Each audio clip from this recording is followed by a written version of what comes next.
ごめんね。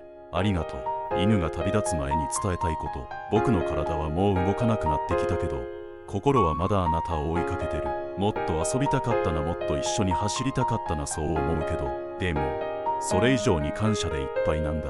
小さな頃から抱きしめてくれて、怖い時も守ってくれて、ずっと一緒にいてくれてありがとう。わがままをして困らせたこともあったよね。ごめんね。でもね、僕はずっと幸せだったよ。涙を流すあなたの顔を見るのは辛い。でも泣かないで。僕は愛されて幸せだったんだから。ありがとう、大好き。それだけを伝えて安心して眠りたいんだ。